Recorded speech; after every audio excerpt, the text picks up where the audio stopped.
Hey guys, this is Joey or Rowan, and this video is going to be for the snow moon Esbat, which is tonight, and I shall endeavour to try and get the first video on the fire element done, but it may not get done today because today is turning out to be very hectic and it's first thing in the morning. So I thought I would show you my altar and discuss the snow moon, and at the back there is the picture I use, which is a picture of Selene, I believe, and it's one of my favourite moon goddess paintings. It's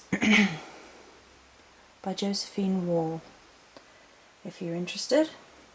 So tonight is the snow moon, which is all about what lies within.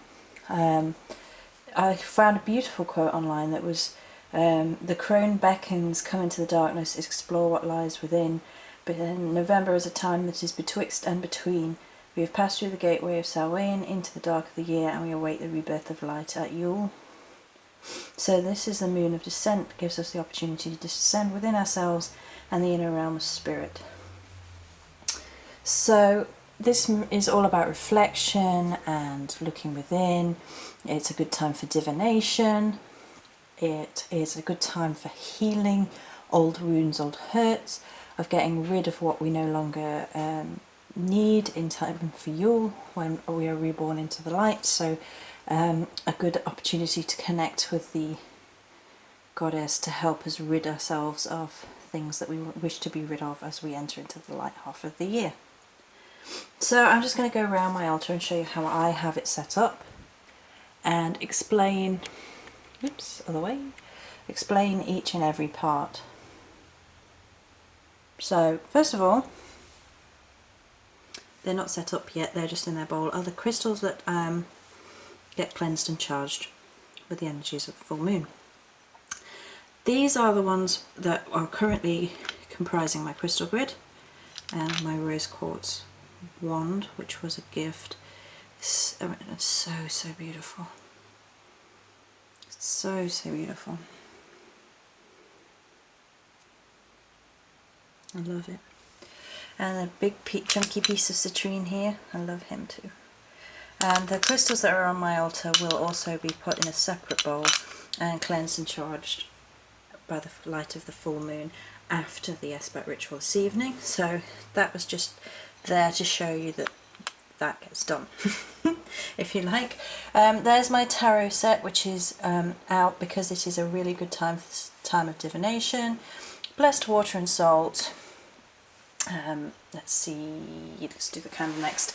This is my candle that I created in offering of the full moon, and I created it at the blue moon, charged it, and it's really beautiful, and it comes out every single Esbat, and I pop it here in front of the altar in a sort of symbolic offering. Over here this is my cauldron, and obviously the cauldron is the big symbolic tool of the goddess, being the womb of the goddess. And these are shells that I picked myself from the seaside when we went to visit Naomi's mum, and I don't get to go to the seaside very often, so so in there is what I call my goddess shell. Use your imaginations. And out here I have 5 little shells in the shape of a pentacle around the outside. On the lid we have 4 representative of the elements, and each element on my altar actually has its own shell. So I picked this deep browny colour for earth. This one is for air because of the windswept pattern on it. Over there, over there is an orange one, which was for fire, which was probably the most difficult one to pick because picking a shell for fire, not easy. This sort of sea, it almost looks like a sea snail, one for water. And then,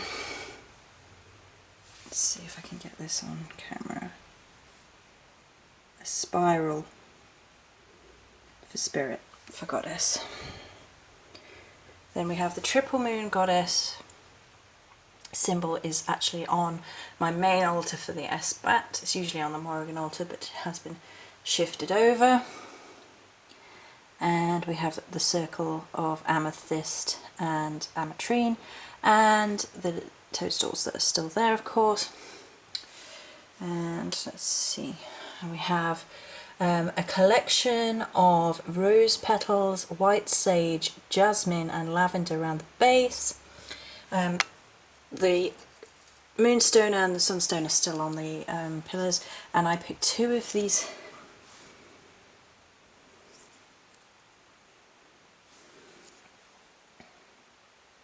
shells that go on the goddess representation for the candles, and these are the goddess candles from Fragrant Temple, one on each side, both with the same herbs. And you can see another of those shells, and the sunstone is still there. The altar cloth I picked for the blue moon, but decided to keep it for every Esbat because it's a dark blue with a beautiful silver running through. It was actually a scarf originally, it's not an altar cloth, it was a scarf I had, and it's absolutely perfect for this because it's the night sky with the silver coming through. So I think that is everything I currently have out. Oh, I have the Esbat incense that I made. It is on another video around the blue moon selection of videos if you want to know how I made it, and I made a good chunk of it so I can use it every single Esbat. Then obviously we have salt and blessed water down here, so let's just go over the whole thing.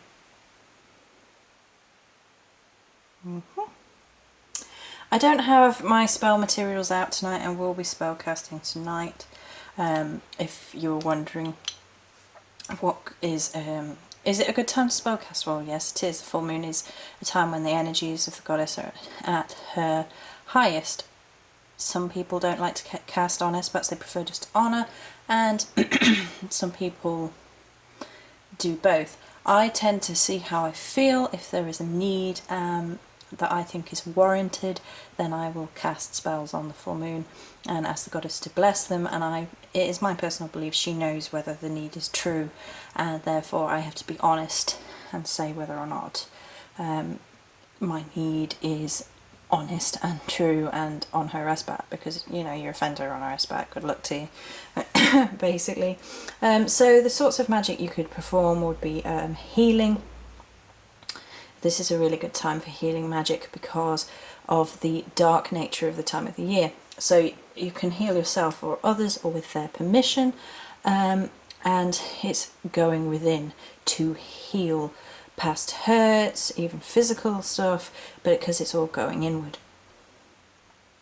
It's a good time for divination, as I've said, so looking forward as well. So this is why my tarot set, all wrapped up in its lovely cloth, is out. You could also scry, and that would be wonderful at this time of year. One thing that I read as a really nice suggestion is to go around the circle with a crystal ball or scrying mirror and use that to help cast the circle. But I thought what I might do is I might actually place obsidian at each quarter point as well as the candle when I cast the circle tonight, and I actually light white tea lights, which aren't out at the minute, when I go to each corner.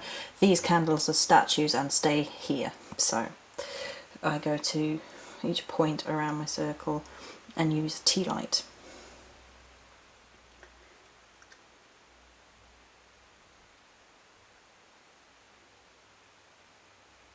There's a strange buzzing.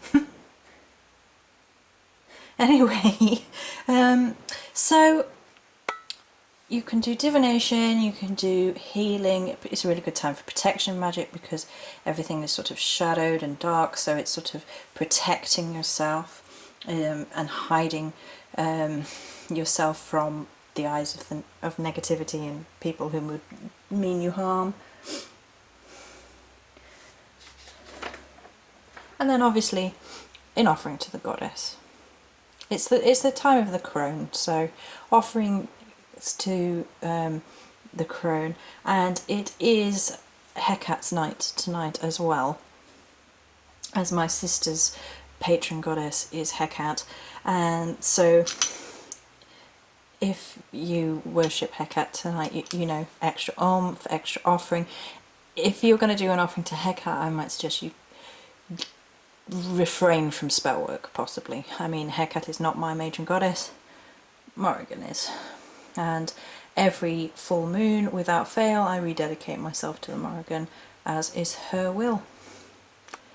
So that's it for this video. I'll see if I can get the fire one done today. Probably not, it will probably have to be tomorrow, given all the amounts of things to have to do today. So that's going to be it for now. Many blessings.